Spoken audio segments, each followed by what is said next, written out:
semacam fata morgana. Kalau di tol tuh teman-teman itu kalau panas terik itu kelihatan dari kejauhan itu di aspal itu seperti kayak ada air ya. Tapi ketika kita semakin mendekat, itu bukan air, itu hanya pantulan terik matahari yang terjadi proses sesuatu mungkin ya di aspal itu sehingga secara kasat mata itu adalah air. Mungkin kan awal pertama kali otak kita memproses masuk ke dalam indera penglihatan kita, itu tuh kita melihatnya adalah sebagai air. Yang selanjutnya mungkin ada inputan dari indera pendengaran kita. Indera pendengaran kita menangkap suatu suara, diproses ke dalam otak, yang otak ini sudah ada big datanya, sudah ada memorinya, sudah ada ingatannya. Ketika berkokok, berarti secara tidak langsung memori kita langsung menangkap, oh itu suara ayam jantan, suara ayam betina, suara kucing. Begitu juga dengan komputer. Komputer itu dibuat sedemikian rupa pada sebuah aplikasi mungkin ya. Pada sebuah aplikasi kan memang seperti itu. Datanya sudah ada, datanya sudah tersimpan. Gitu. Ketika di sebuah layanan informasi itu kita diminta untuk mencari data, kita ketikkan di dalam sebuah keyboard, kita searching, muncullah datanya. Kalau datanya lengkap, profilnya lengkap, ya kita bacakan lengkap. Kalau mungkin datanya sedikit, ya akan tampil sedikit. Itu sekilas tentang proses dari panca indera kita yang digunakan ke dalam pemodelan sistem pengelolaan.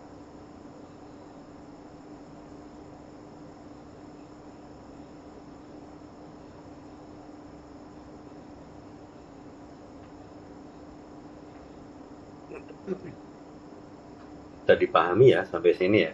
Atau ada yang mau mencontohkan yang lain?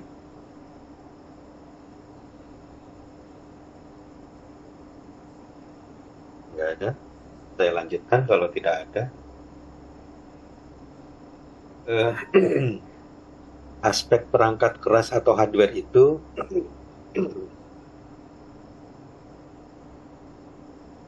kalau di buku-buku atau teman-teman sempat baca di internet, itu kurang lebih pengertiannya adalah serangkaian unsur-unsur yang terdiri dari beberapa perangkat keras komputer digunakan untuk membantu proses kita sebagai pelaku atau sebagai brain player. Ada CPU, ada monitor, ada keyboard, ada mungkin di aplikasi itu ada mouse dan seterusnya ya. Sedangkan aspek perangkat lunak adalah serangkaian unsur yang terdiri dari program komputer yang digunakan untuk membantu kita dalam melakukan proses kerja. Ada aplikasi software, ada basic software, ada sistem software itu sendiri. Ya, tentunya harus ada sistem operasinya dulu sebelum kita berbicara tentang aplikasi-aplikasi pendukung. Kenapa sistem operasi? Karena sistem operasi adalah fondasi yang menjembatani antara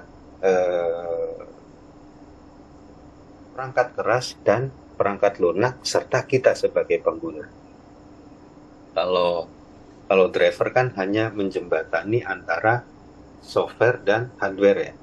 Tapi kalau aplikasi itu proses menjembatani antara komputer yang sudah ada sistem operasinya dengan kita sebagai manusia, sebagai penggunanya. Dalam melakukan hal apa? Dalam menyelesaikan, mungkin ada yang harus kita selesaikan. Tugas-tugas yang memang berkaitan dengan aplikasi itu sendiri. Yang ketiga, aspek manusianya.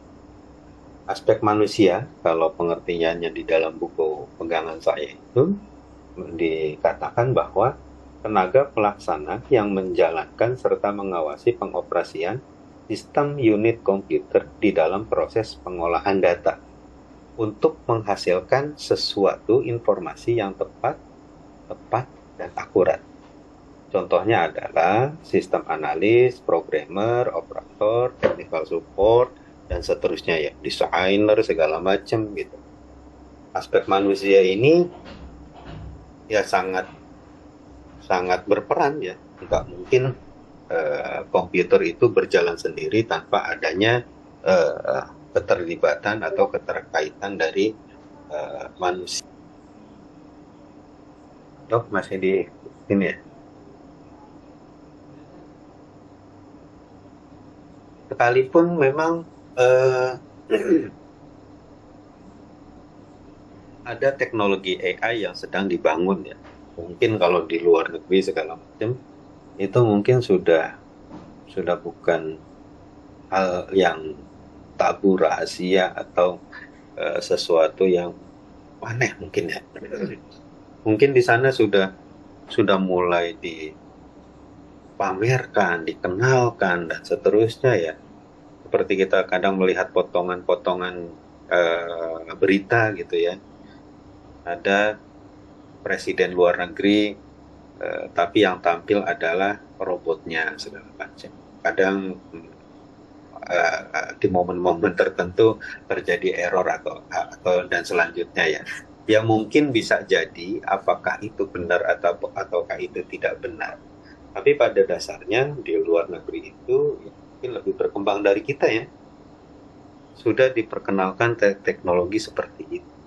Tapi apakah itu bisa menggantikan peran manusia secara seutuhnya? Saya yakin sih tidak ya. Tapi kalau ada hal-hal tertentu yang bisa membantu kita dalam melakukan aktivitas itu mungkin iya. Karena itu adalah teknologi kecerdasan buatan ya, yang memang membantu kita dalam menyelesaikan kegiatan-kegiatan tertentu. Tentu untuk mengetahui itu semua, dasarnya dari mana? Ya dasarnya dari kita sendiri. Mungkin informasi-informasi yang ada di diri kita diduplikasi atau disimpan di memori robot buatannya itu, sehingga itu mirip sekali perilakunya, tingkah lakunya mungkin seperti orang yang diduplikasi. Yang selanjutnya adalah pemodelan sistem pengelolaan manusia. Faktor utama yang dominan dalam interaksi manusia dan komputer adalah faktor pengolahan intelektual atau disebut juga dengan faktor intelektual kognitif. Pada tahun 1960 sampai 1970-an, paradigma dalam psikologi kognisi ini adalah mencari karakter manusia sebagai pengolah informasi. Jadi memang penerapannya adalah komputer itu cara kerjanya adalah peneliti-peneliti tersebut meneliti kita sebagai manusia gitu. Bagaimana cara kerja manusia dalam mengolah informasi yang didapat. Apakah dengan menyentuh seperti tadi, apakah dengan melihat seperti tadi, ataukah dengan mendengar, mencium, berucap, indera perasa kan mungkin kita bisa tahu manis, asam, asin segala macam kan dari indera perasa. Itu para ilmuwan meneliti manusia sebagai acuannya, sehingga proses terjadinya input, proses dan output di dalam komputer itu panca indera itu digunakan sebagai objek penelitian di tahun 1960 sampai 1970-an. Tentu segala sesuatu yang ada di panca indera dianggap sebagai informasi yang akan diolah oleh otak kita. Dari kelima panca indera itu adalah sesuatu inputan bagi kita manusia, cara kerja manusia ya, untuk diolah di dalam otak kita menjadi sesuatu hal yang eh, outputnya akan seperti apa. Contohnya ya tadi, indera pendengaran, ketika mungkin kita nggak melihat, cukup mendengar saja, ya kita bisa tahu itu suara apa. Dengan indera penglihatan, walaupun kita nggak mendengar suaranya, cukup kita melihat saja, kita sudah tahu bahwa itu tuh benda apa. Ya, dengan indera perasa juga seterusnya ya.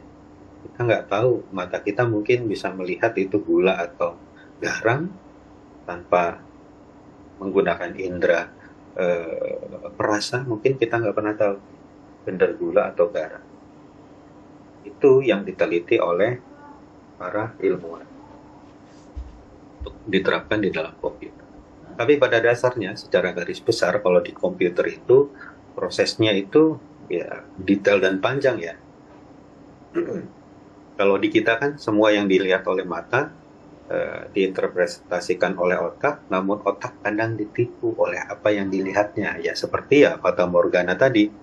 Kalau di kejauhan itu kita lihat seolah-olah itu adalah air, ketika didekati itu sebenarnya pantulan cahaya ya.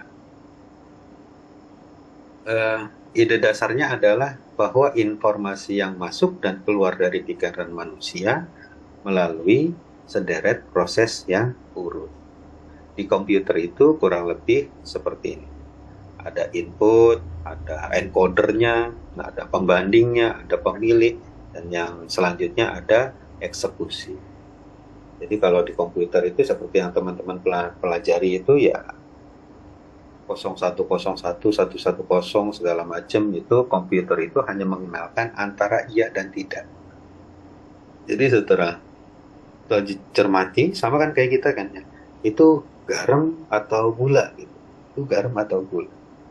Mungkin secara indera penglihatan kita bisa jadi itu tuh garam, karena mungkin di desain sedemikian rupa bentuknya itu mirip garam gitu ya.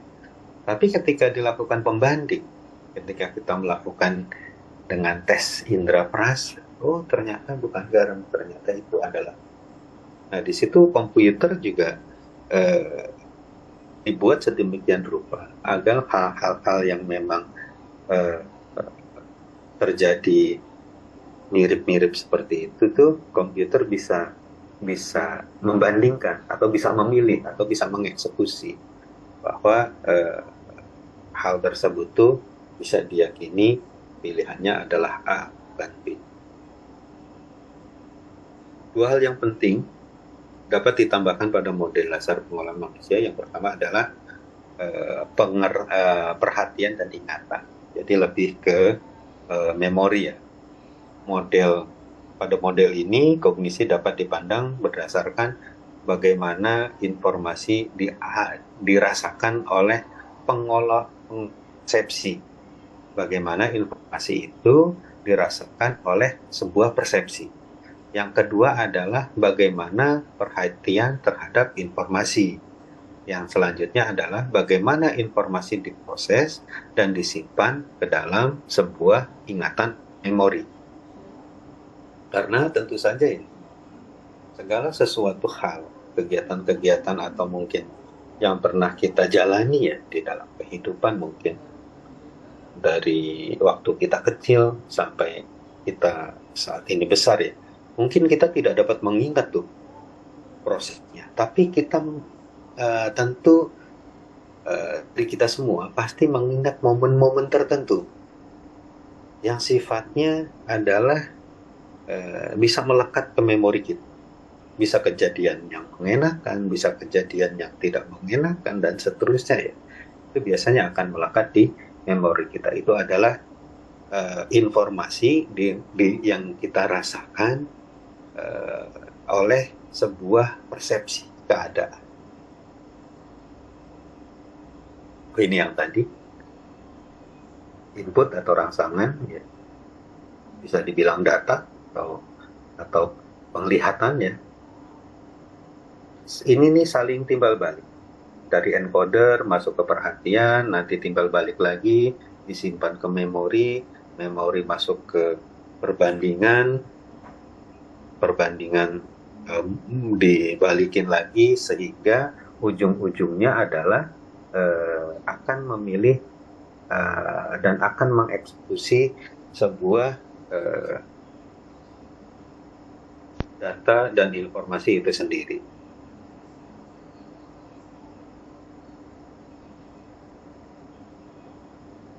Apakah prosesnya panjang? Ya tergantung ya, tergantung data yang datanya seberapa banyak ya. Sama seperti kita juga tergantung ya pembandingnya itu seberapa banyak ya. Kalau cuma ya gula dan garam aja ya saya rasa nggak terlalu banyak ya, cukup indera perasa. Atau ini, contoh model memori, register sensori yang menerima informasi dari luar dan akan memegang informasi untuk waktu yang singkat. Ya kurang lebih menurut peneliti ya, register sensori menurut peneliti ini kita ketika menerima informasi dari luar akan memegang informasi itu biasanya dalam waktu singkat. Contohnya ya pas kita ngobrol gitu, sekitar 1/10 detik gitu. Selanjutnya ya kadang kita lupa, cuma garis besarnya aja. Apa yang dibicarakan itu kan mungkin detail ya, tapi kita hanya mengingat 1/10 detik perkataan tersebut gitu. Itu namanya register sensori. Ada juga memori jangka pendek yang menyimpan informasi terbatas untuk periode pendek atau beberapa detik lah. Yang terakhir adalah memori jangka panjang yang akan menyimpan informasi dalam jangka yang tidak tentukan. Biasanya sesuatu yang memiliki dampak terhadap diri kita. Seperti yang saya sampaikan ya, mungkin kita dari kecil sampai gede kan nggak semuanya bisa mengingat, hanya momen-momen tertentu saja yang memang memberikan dampak terhadap diri kita. Mungkin kalau kemarin kita rame permainan lato-lato seperti ini, atau bahkan kalau dari gambar di sampingnya, kalau kita melihat foto yang ini atau bahkan foto yang ini, mungkin kita nggak ingat beliau ini siapa. Tapi kalau kita melihatnya yang digendong ini, mungkin kita sempat tahu gitu ya. Kalau kita mengikuti berita ya, beliau adalah seseorang yang dulu dianggap memiliki kemampuan untuk menyembuhkan.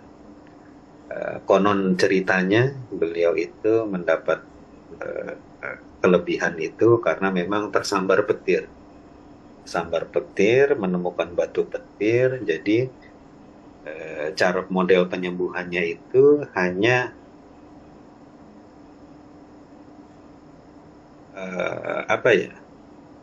berinteraksi atau mencelupkan si batu petir itu ke dalam media air. Apapun jenis airnya gitu. Konon ceritanya seperti itu. Sehingga waktu itu kan sempat ramai ya, sempat ramai di media.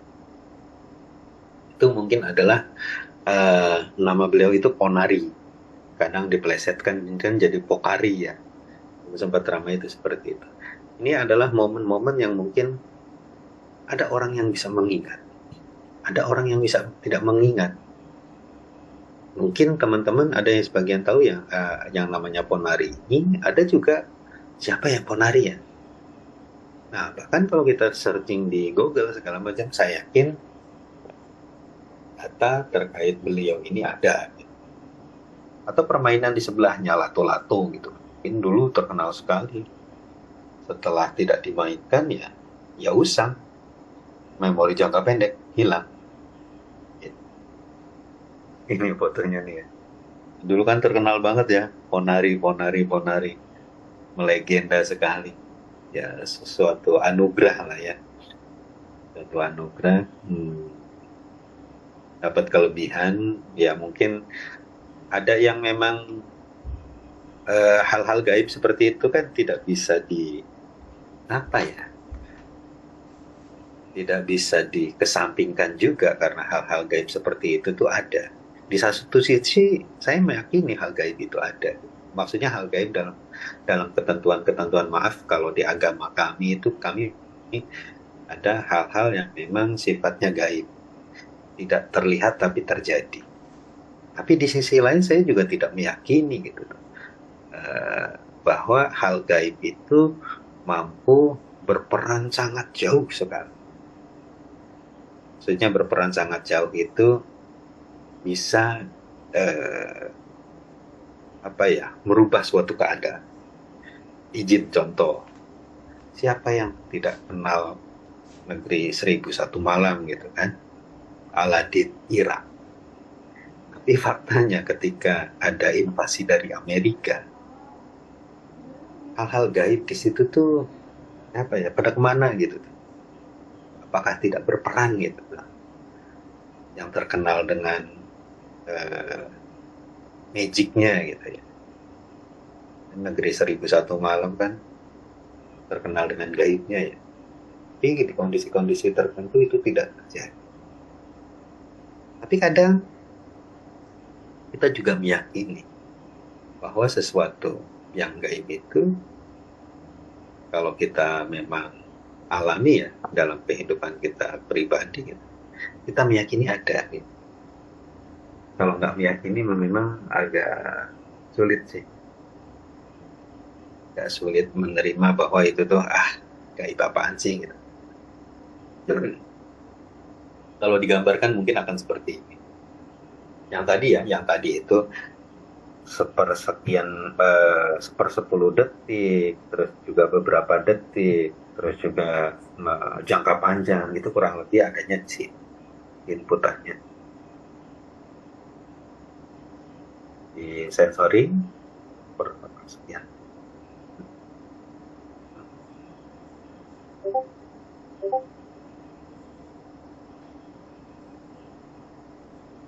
Yang selanjutnya adalah mata manusia, terutama digunakan untuk menghasilkan sebuah persepsi yang terorganisir akan sebuah apa.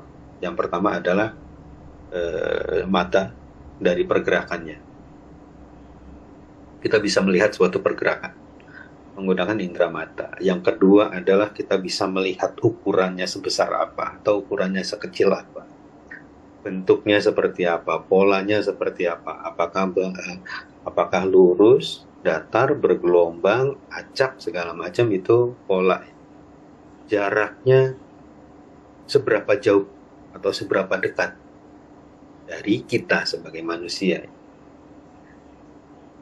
Selanjutnya ada posisi relatif, terstruktur atau tidak terstruktur, warnanya apa, itu adalah persepsi visual dari yang apa yang kita lihat, atau ketika kita menggunakan inputannya adalah media indera penglihatan.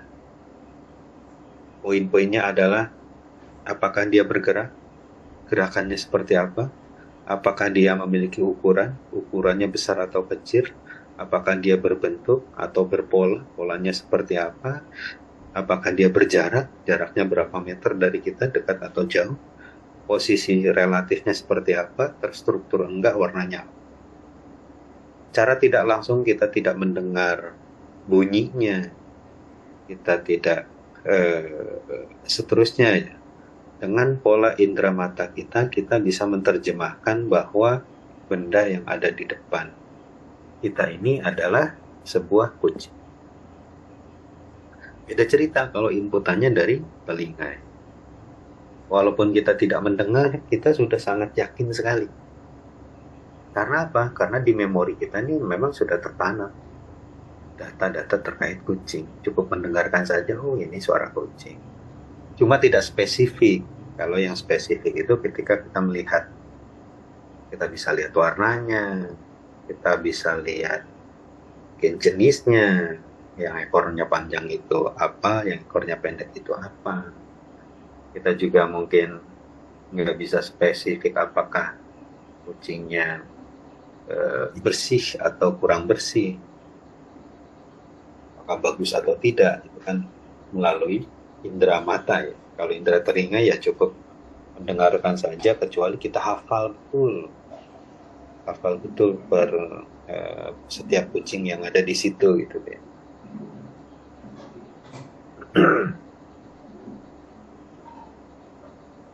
Kalau di persepsi visual ini kurang lebih seperti ini kalau di gambar ya. Ketika ada cahaya masuk ke dalam lensa mata kita, retina kita akan mentransfer ya, retina, fotoreseptor selanjutnya akan mengirimkan ke dalam otak kita, dicerna oleh otak kita, sehingga keluar outputnya adalah benda yang kita lihat tadi. Kurang lebih memang prosesnya seperti ini. Hanya di dalam komputer juga sama ya. Inputannya bisa dari keyboard, inputannya bisa dari mouse, inputannya bisa dari hal-hal yang kita masukkan gitu kan, diproses dan seterusnya ya. Nah ini yang kurang lebih seperti yang saya sampaikan. Kalau eh,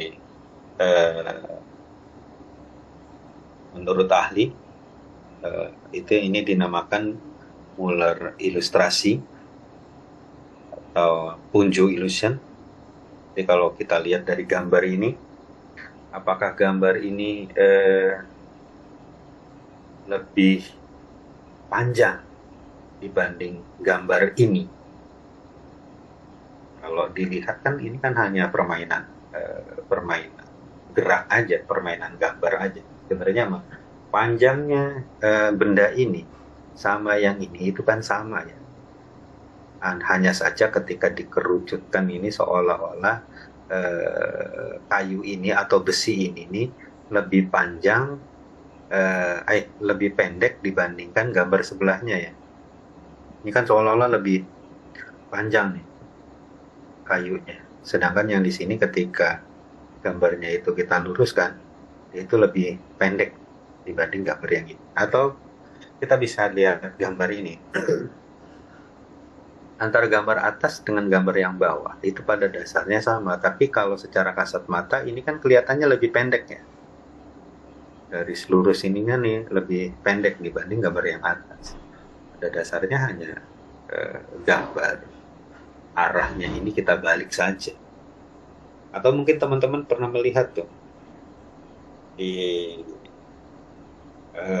medsos ya, ada gambar ketika diletakkan ke bawah kayak puzzle gitu, itu secara penglihatan lebih besar. Ketika diletakkan ke bawahnya lagi, ternyata dia kelihatan lebih kecil.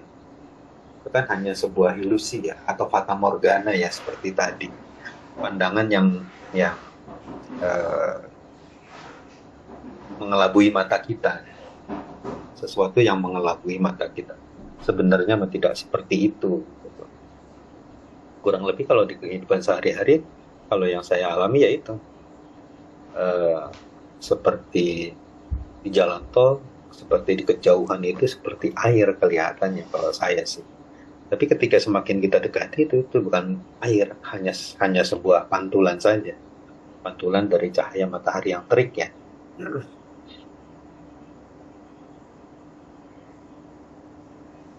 Yang selanjutnya adalah medan penglihatan.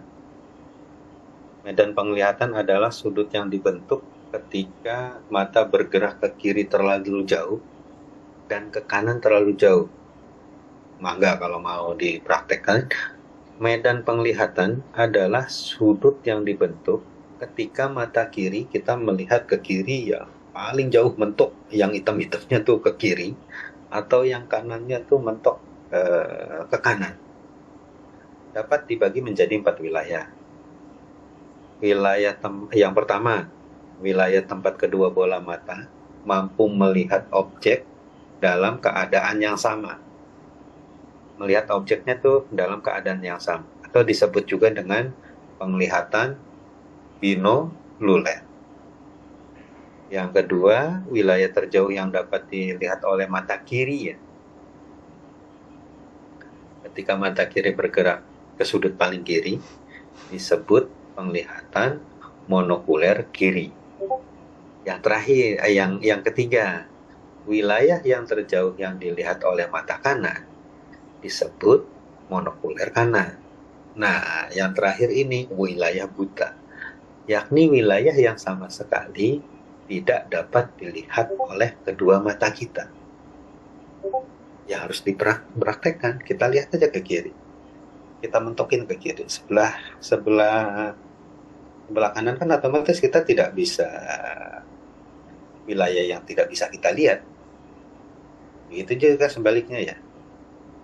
Antara pipi ke sana gitu. Itu medan penglihatan.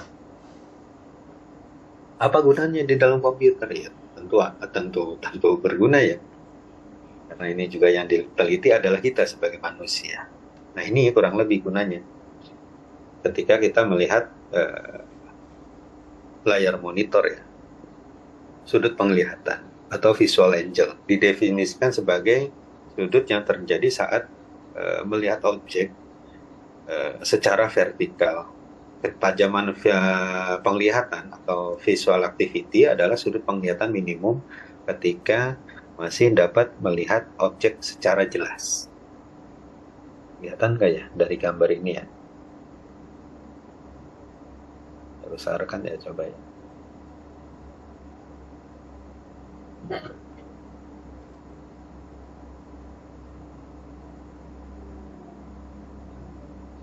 Ini adalah simulasi gambar yang menceritakan tentang objek atau pandangan mata kita. Jadi kalau dari gambar di bawahnya ini, kita itu bisa melihat di titik tengah itu 100%, sedangkan ke kiri dan ke kanan itu 50%. Begitu juga ketika kita melihat sudut vertikal. Ke atas itu 50%, ke bawah itu 50%. Jadi line of sight-nya itu kurang lebih ketika kita melihat itu melihat ke depan ya, mata kita itu bisa melihat ya tepat 100% sesuai apa yang dilihat oleh kita dan dicerna oleh otak ya. Selebihannya adalah 50%, 50%, baik ke atas, ke bawah, atau ke samping kanan dan ke kiri.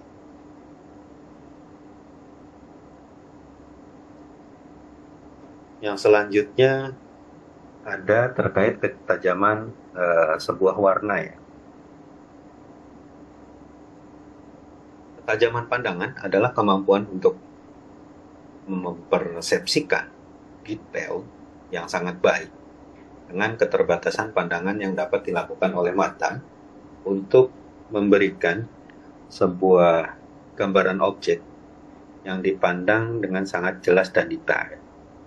Kita bisa membedakan merah, kuning, hijau. Berbeda ketika sudah masuk ke gambar gradasi. Itu ya maksudnya ya. Ketajaman pandangan dipengaruhi oleh kecerahan atau luminasi kejelasan. Ini warna tegas, biasanya warna-warna tegas ya. Selain itu, ketajaman juga dipengaruhi oleh warnanya itu sendiri. Kalau merah ya merah, merah pekat, katakan kuning pekat, hijau, biru, dan seterusnya ya. Ada tambahan terkait warna ini. Kalau teman-teman mungkin ada yang menggunakan Photoshop, Corel, dan seterusnya, itu ada menu yang namanya hue dan saturation. Hue itu corak. Bentuk macam-macam warna dalam corak yang berbeda. Semakin tinggi nilainya, dia itu semakin cerah dan jelas. Biasanya orang-orang desain tuh, ketika dia mau memperjelas sebuah gambar, foto, dan seterusnya, hue-nya itu dinaikkan. Supaya apa? Supaya warnanya tajam dulu, tampil dulu. Baru selanjutnya diolah. Ada juga saturation. Kejenuhan atau jumlah putih pada warna. Semakin sedikit saturation, maka semakin gelap warna. Jadi cara pengaturannya biasanya orang-orang yang menggunakan desain, baik itu di Corel maupun khususnya di Photoshop, itu biasanya ketika merestorasi atau memperbaiki sebuah gambar, itu biasanya langkah awalnya itu dia main di saturation. Jadi dia tinggikan dulu untuk memperoleh kecerahan dari sebuah gambar. Selanjutnya saturationnya adalah untuk memperoleh warna ketajaman dari sisi cerah dan gelapnya.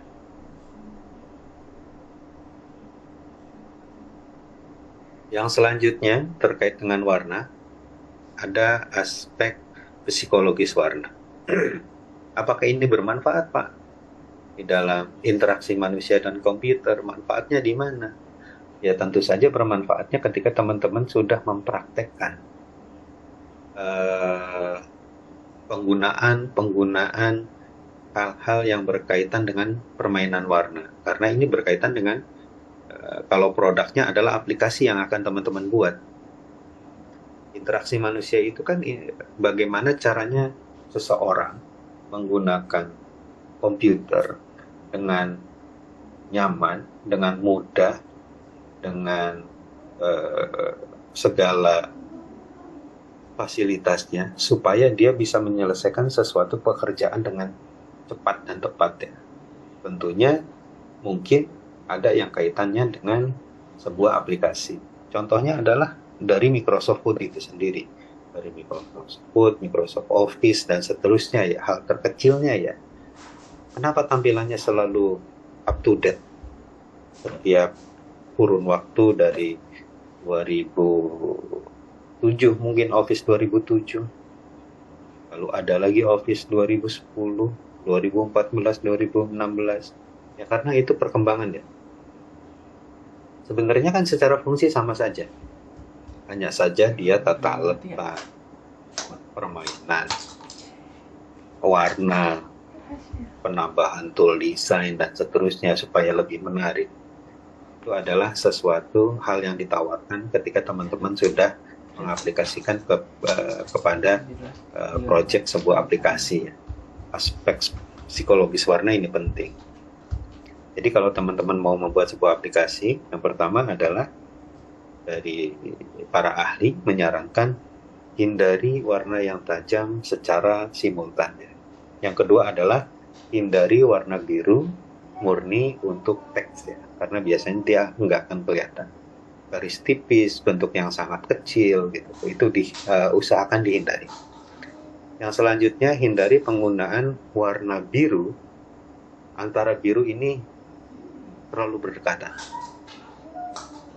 Perlu ada pengaturan cahaya di dalam ruangan karena warna akan berubah ketika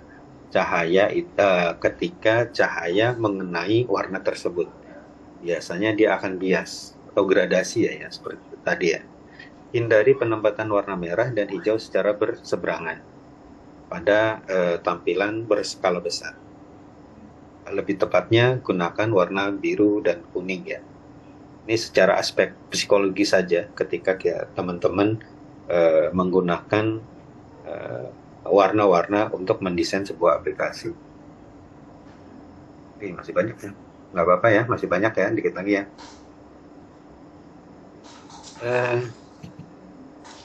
Hal ini mungkin teman-teman tahu, jangan menggunakan warna yang lebihan, warna yang sama. Kalau kita menggunakan warna yang sama, memberikan kesan warna yang sama membawa kesan yang berbeda untuk hal yang berbeda. Contohnya adalah di web. Teman-teman ada menu profile, ada menu struktur, ada menu dokumentasi. Di menu-menu tersebut, katakan di menu profile, kita sudah menempatkan tombolnya itu dengan ciri khas tombol tertentu, warnanya katakan biru. Di warna struktur kita tempatkan warnanya kuning.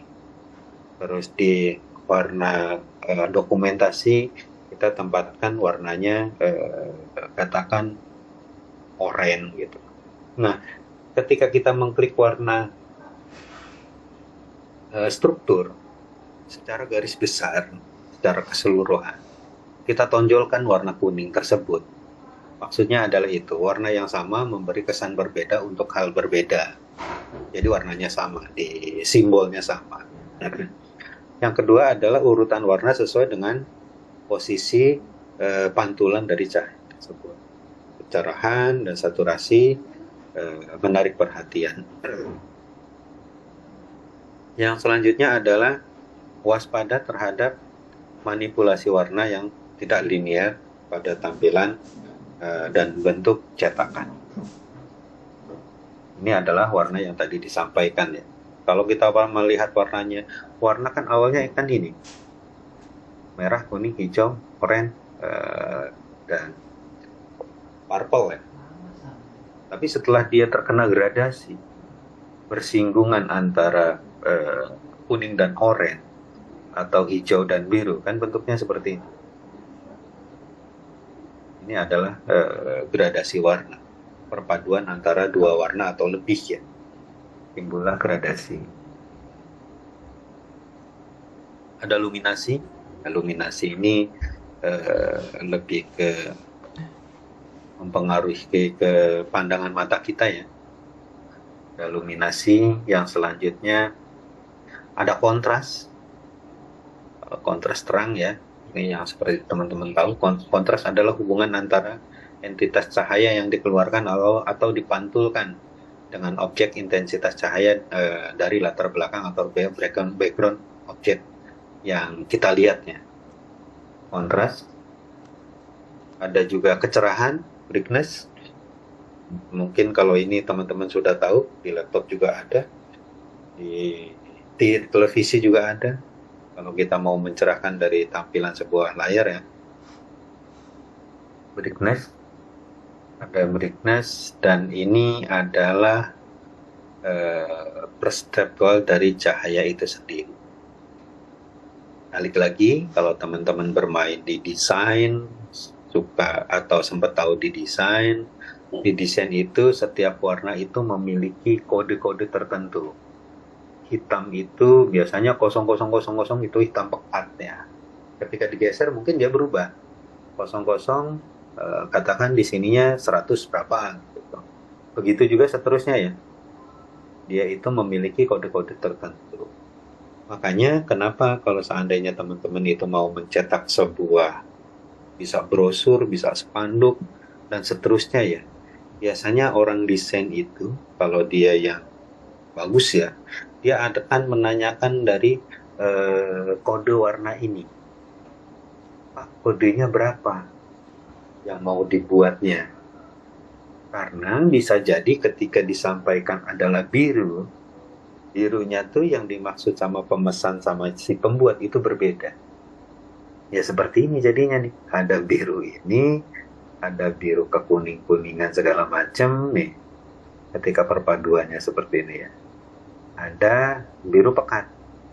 Biasanya orang-orang desain itu lebih memilih amannya dia meminta kode dari warna tersebut. Atau bahkan mungkin kalau si pelanggannya nggak ngerti, birunya biru telur asin gitu kan, biasanya nyebutnya ya, mungkin akan diterjemahkan oleh si pendesain itu seperti ini. Ini adalah model sistem pengelolaan pada manusia dan komputer ya. Di atas adalah model pengelolaan dari manusia, dan yang di bawah adalah model pengelolaan dari komputer. Secara garis besar itu sama. Perseptual, intelektual, kontrol motorik di kita juga ada, di dalam memori segala macam gitu ya. Kalau di komputer itu piranti masukannya apa, pengontrol masukannya apa, nanti diproses di dalam prosesor dan RAM atau ROM ya. Selanjutnya ada kontrol. Ambillah ke dalam piranti keluar. Piranti keluarannya apa? Ya, piranti keluarannya tentu layar monitor ya. Tampil di layar monitor, tampil di media cetak seperti printer dan seterusnya ya. Pada dasarnya komputer itu secara input, proses, dan output meneliti, menjadikan kita sebagai manusia sebagai objek yang diteliti bagaimana supaya komputer itu cara kerjanya mungkin seperti kita manusia. Inputannya adalah dari panca indera. Kalau kita manusia, diproses ke dalam otak. Outputnya adalah apa yang kita lihat, apa yang kita sampaikan, apa yang kita dengar. Begitu juga dengan komputer, inputannya apa? Inputannya adalah data, inputannya adalah informasi. Diproses ke dalam CPU, diproses ke dalam prosesor, memori, dan outputnya adalah bentuk dari keluaran data dan informasi yang sudah diolah itu. Apa bentuknya? Nah, nanti dia akan tampil di layar monitor, nanti dia akan tampil di eh, dalam bentuk cetak, printer, atau dan seterusnya. Itu ya, teman-teman. Ada yang mau ditanyakan sampai sini?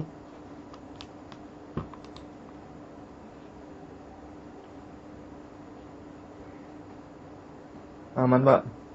Terlalu cepat apa bisa dipahami? Bisa ya? Cara konsep interaksi manusia dan komputer Singkat, itu Pak. seperti singkat ya. Kalau aman, eh, saya screenshot siapa yang. Oh iya, Pak Alex selalu menanyakan materinya kenapa nggak diupload-upload. Siap Pak Direktur. Nanti saya upload Pak. Mohon maaf Pak, saya lupa terus mau mengupload ke e-learning. Nanti saya simpan ya Pak. Nanti juga setiap pertemuan nanti tugas-tugas atau materi-materi yang memang belum tersampaikan akan saya upload di e-learning. Terima kasih Pak Alex sudah selalu ngikutin. Sama-sama Pak Alex.